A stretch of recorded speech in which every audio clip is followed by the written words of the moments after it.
Okay, George, you're running the jams this year. How are they going to work this time around? I accept cash bribes. If you want to sit in, if you want to sit in on one tune, it's $50. You don't want me to Two tunes sit. is $75. You don't want me to sit in. Well, we have Chris Higgins and Chris Brown. That's the rhythm section. Yeah. We're going to feature ourselves up front a little bit, maybe a couple of 2-3 tunes. And then we'll see who's there. Hopefully people know about it. I'll try to keep it as organized as I can. We will allow a few singers here and there. But we'll try to keep it flowing smoothly, and it's kind of like what Valdez did the other night at Ivory's, where he kind of kept it organized. And I mean, he knows everybody, so that's not to say that if somebody that I don't know comes in and wants to play, then I'm not going to let them. But I mean, I'll try to at least start with the people that I know and keep it somewhat like controlled chaos, you know, because I don't want to let it get out of hand. And I think it'll be more organized than when I used to run the Twins Jam session in D.C. in 1990 or so, 1991. That was quite a different scene. You know, you'd have 20 horn players, and I would tell them to take 2 choruses, and they'd just ignore me. So, like, one tune could go on for an hour. I don't think we're going to do that this time, but, you know. Do you think any of the featured musicians in the festival will show up? I don't know. I mean, it depends. I think Don might come out and hang. Yeah? He might want to play. The Byron, you mean? Yeah, he might. Yeah. If I ask him. Ask him. I mean, I don't know. Jack might come and play piano or something.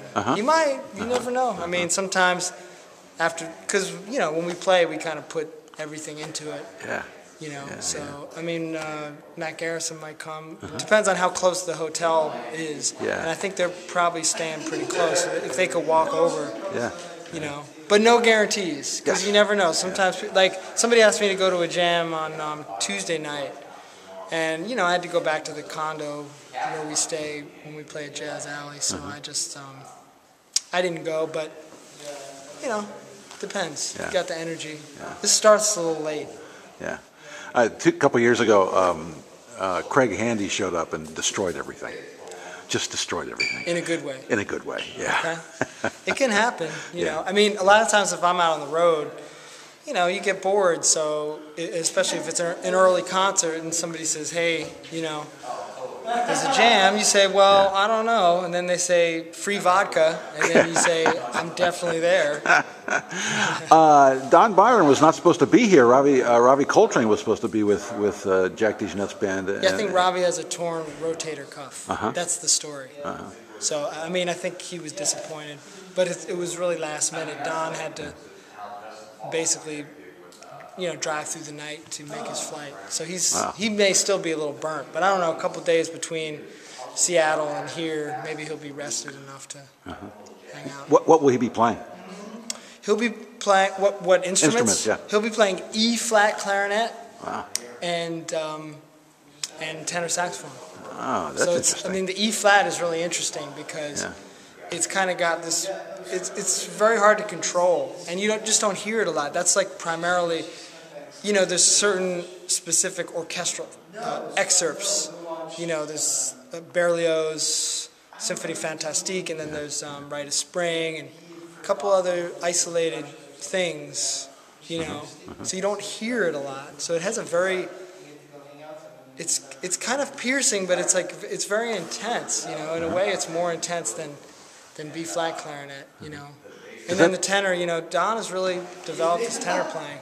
You know, so that's really coming along. Yeah. How does that change things for you, or does it? Well, I mean, the difference this time is that, like, we had 2 tours in the fall. One was with Rudresh Mahantapa, and then the next one was with Don. And they're very different musicians. I mean, Rudresh is an alto player coming out of, you know, the M-bass guys, and a little bit of train, but like, you know, Gary Thomas and Steve Coleman and Greg Osby. He's kind of in that mode. So his approach to phrasing and his approach to just being in Jack's band was way different than Don's approach.